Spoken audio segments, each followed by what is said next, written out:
네, 안녕하세요. 캐나다 본사, 캐나다 전문, 우리 에듀케이션의 한국지사 근무하고 있는 서상준 원장입니다. 오늘은 저희가 캐나다 비자를 다루다 보면 제일 큰 이슈예요. 그게 이제 바로 범죄 수사 경력 회보서상 뭔가 기록이 있다. 범죄 경력이 있다, 범죄 기록이 있다, 여러 가지 표현이 있죠.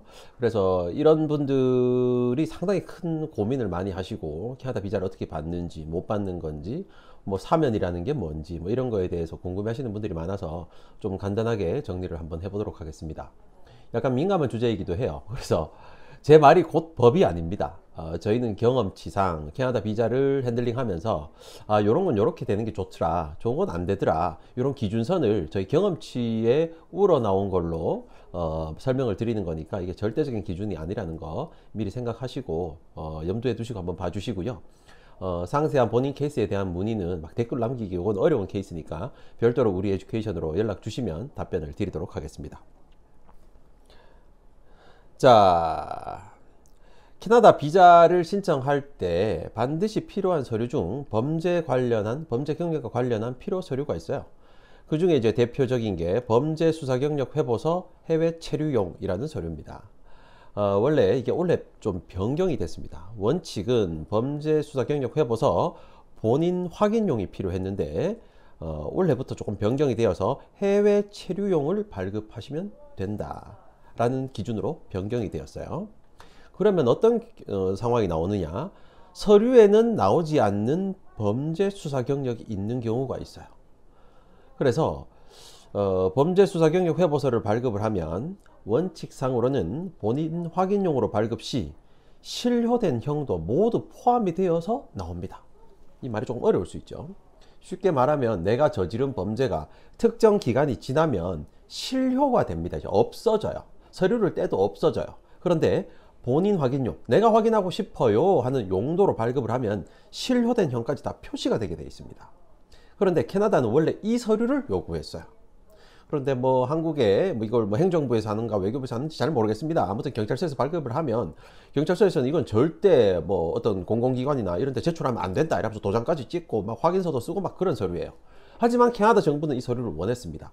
그래서 한국의 어떤 기준과 캐나다 비자를 신청하기 위한 기준이 좀 충돌이 일어났죠. 미국도 마찬가지였다가 이 기준이 이제 미국도 완화되었고 이번에 2022년에 캐나다도 해외 체류용으로 발급해도 된다라는 기준이 좀 변경이 되었어요. 그러다 보니 많은 분들이 이제 착오가 있는 거죠. 나는 실효된 형이 있으면 어떡하지? 이 경우 어떻게 증빙하지? 이런 문제가 지금 계속 발생하고 있습니다. 그거에 대한 설명을 사실 드리고 있는 거예요. 그래서 올해는 변경이 되었다. 해외 체류용 서류로 작성을 하는 것으로 변경이 되었다라고 보시면 됩니다. 해외 체류용 서류로 변경이 되었다. 해외 체류용으로 변경이 되었다. 자, 이것만 생각하시면 됩니다.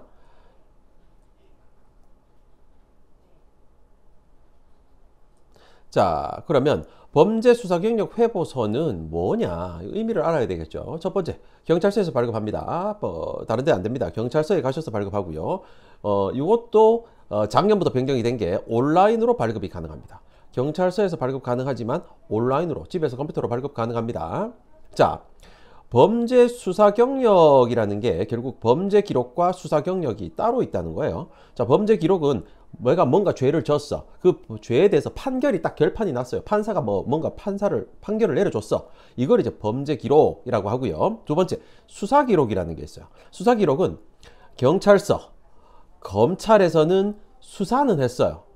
경찰이 수사를 하든 검찰이 수사를 하든 수사는 했는데 판결은 없는 기록들이 있습니다. 판결은 안 난 기록들. 예를 들면요, 증거 불충분으로 혹은 기소가 정지되었다, 기소 유예되었다, 불기소되었다, 교통사고 이후 합의로 끝난 줄 알았는데 기록이 남아있는 경우가 있어요. 그게 뭐냐 하면 양쪽 합의로 사건이 종결됨 뭐 이런 식으로 나와요. 그래서 불기소 기록이 남아있거든요. 나도 몰랐어. 근데 옛날에 교통사고 났는데 뭐 그런 경우가 있었다. 경면사고인데도 이런 기록이 있는 경우가 있습니다. 그래서 이런 기록들을 수사 기록이라고 하는데요. 그래서 범죄 수사 경력 회보서를 발급을 하면 이런 범죄 기록과 수사 기록이 모두 남겨져 있습니다. 이렇게 남겨져 있는데 중요한 건 실효된 경우에는 이 기록이 삭제가 됩니다. 이 기록이. 그래서 예전에는 삭제가 되었더라도 제출을 해라 라고 나왔었고요. 최근에는 삭제된 건 보지 않겠다라고 이제 발표가 되는 거죠. 그러면 한국의 실효 기준, 이제 실효가 되었으면 어떻게, 뭐 어떤 기준으로 실효가 되느냐? 아, 제가 막 복잡하게 적어 놨습니다. 그죠? 법정형, 사형이나, 네, 무기징역, 무기금고, 장기 10년 이상의 징역은요, 10년 동안 실효가 되지 않습니다. 그 말은 10년간 그 기록이 범죄수사경력회보서를 발급하면 기록이 남아 있습니다. 10년이 지나면 이 기록은 이제 삭제돼요. 없어집니다. 법정형이 장기 2년 이상의 징역, 금고에 해당되는 죄는요, 5년 동안 기록이 남아 있습니다. 5년이 지나면 삭제됩니다. 법정형이 장기 2년 미만의 징역이나 금고, 자격상실, 자격정지, 벌금, 구류 또는 과료에 해당되는 죄, 즉시 삭제.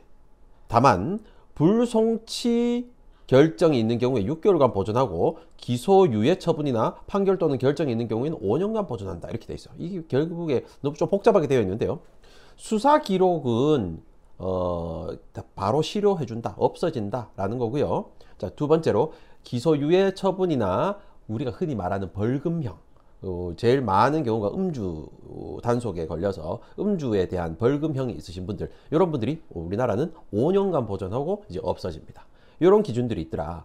그래서 내가 만약 죄를 졌다면 그 죄의 중함과 경함을 따져서 10년이 지나야 실효가 된다거나 5년이 지나야 실효가 된다거나, 한국은 이 두 가지 기준을 가지고 있더라 라는 것만 명심하시고 본인의 서류를 발급해 보시면 좋을 것 같아요. 자, 그럼 캐나다의 입장을 한번 들어봅시다. 캐나다 입장에서는 어떤 입장이냐? 어찌 보면 좀 단순해요. 그래, 한국에서 범죄를 저질러서 오케이, 알았어. 그럼 이게 만약 캐나다의 법률에 의거해서 캐나다 법에 따지면 이게 얼마나 중한 범죄냐, 얼마나 경한 범죄냐, 이게 범죄냐 아니냐를 따져보겠다는 거예요. 한국 법률과 캐나다 법률이 다르지 않습니까? 한국엔 죄인데 캐나다엔 죄가 아닐 수도 있고요. 한국엔 죄가 아닌데 캐나다에서는 죄일 수도 있잖아요. 그게 맞는지 안 맞는지를 따져보겠다. 해당 범죄가 캐나다에서 일어났다면 어느 정도의 범죄인가를 알아보겠다는 거야.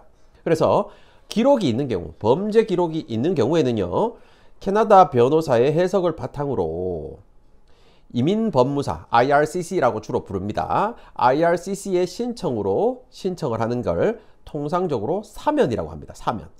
Rehabilitation이라고. 되게 발음도 되게 어렵습니다. 그래서 이걸 원래 엄밀히 말하면 사면이라는 용어가 안 맞아요. 뭐라 그럴까? 법률적인 해석에 가깝죠. 그래서 사면이라고 통칭하지만 뭐 사면 복권 여러 가지 용어로 통칭합니다. 그래서 Rehabilitation이라고 하고 이 과정을 통해서 캐나다에서 만약 이 범죄가 일어났다면 뭐다, 아니다, 뭐 이런 것들을 평가한다라는 거죠. 그래서 이 행위 자체를 사면이라고 부르기도 합니다. 캐나다 비자상의 사면을 말합니다. 그런데 이 사면을 신청하면요, 1년 정도 기간을 통해서 캐나다에서 판결을 내려줘요. 결정을 내려줘. 엄청나게 오래 걸립니다. 그래서 이제 유학을 준비하시다가 나의 범죄 수사 경력 회보서를 발급을 했는데, 해외 체류용으로 발급을 했는데 뭔가 기록이 있다면 이 기록이 캐나다 상의 범죄인지 아닌지를 확인하는 절차가 필요한데, 이 절차를 사면이라고 한다. 이 사면은 신청을 해서 뭔가 결론을 받는데 1년 정도의 시간이 걸리고 상당히 오래 걸리죠. 자, 그 이후에 이 결판이 난 다음에 통상적으로 학생 비자든 취업 비자든 어떤 비자를 또 신청하게 됩니다. 따라서 범죄 기록이 있어서 캐나다 변호사의 판단으로 이 범죄는 사면이 필요하다고 판단이 되면 사면 행위를 1년간에 걸친 사면 행위를 거치고 난 다음에 비자를 신청해라. 그 말은 유학을 시작할 수 있는 기간이 딜레이 되겠죠. 그래서 이런 경우가 제일 많은 경우고요.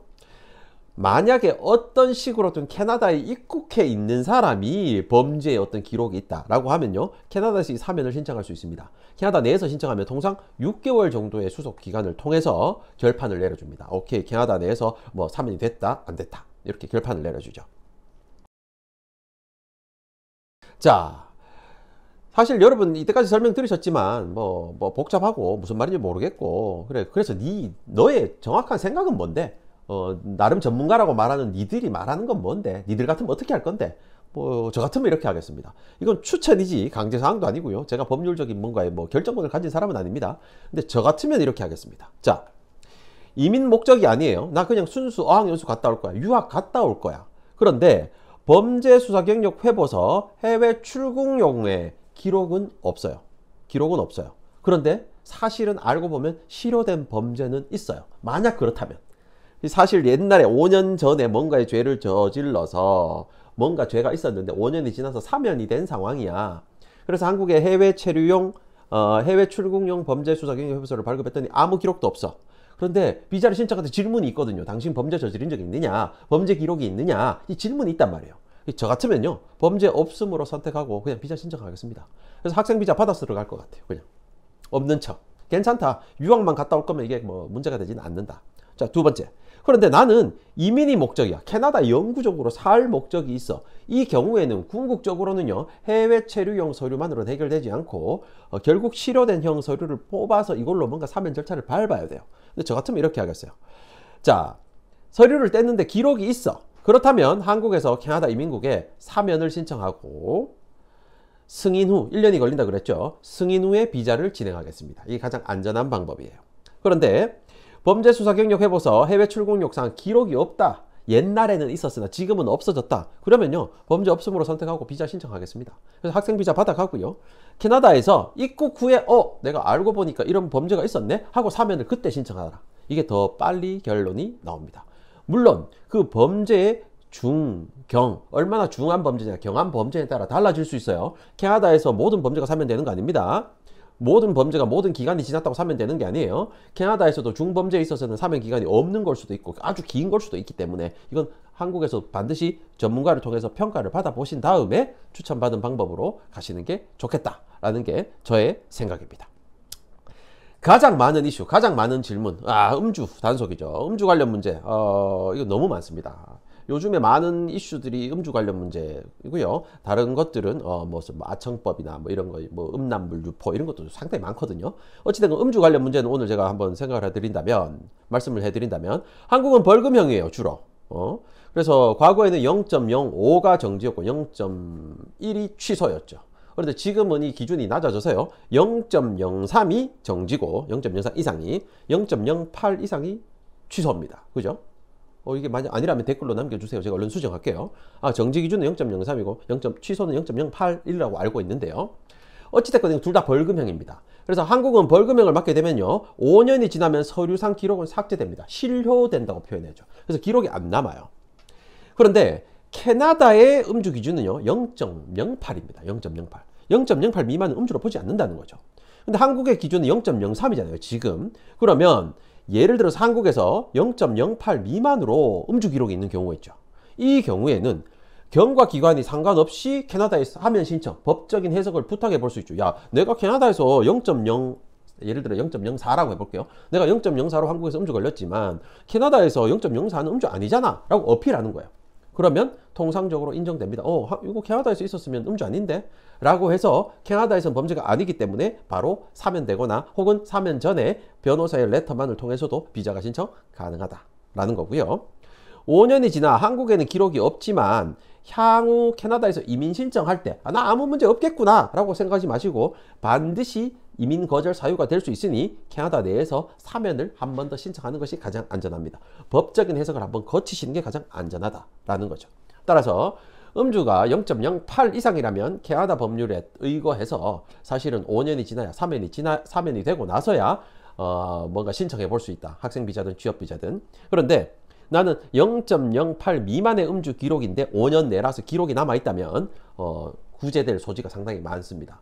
그래서 변호사 레터를 통해서 학생비자를 신청하거나 정식으로 사면을 신청한 다음에 사면이 되고 난 다음에 학생비자를 신청하거나 양자택일을 할 수 있습니다. 따라서 이런 기록이 있으신 분들은 너무 실망하지 마시고 제가 그렇다고 이걸 장려하거나 뭔가 조장하는 거 아닙니다. 어차피 있으신 분들이 유학이나 이민을 고려하실 때 참고하시라고 오늘 영상을 촬영하니까 오해 없도록 해주시고요. 보통 이런 영상이나 블로그 글 이런 게 한 개 나가면 엄청나게 문의가 많이 들어옵니다. 정말 그 단순 문의는 이제 좀 사양하고요. 정말 유학에 관심 있으신 분들, 비자를 꼭 받아야 되시는 분들만 연락을 좀 주시기 부탁드리겠습니다. 감사합니다.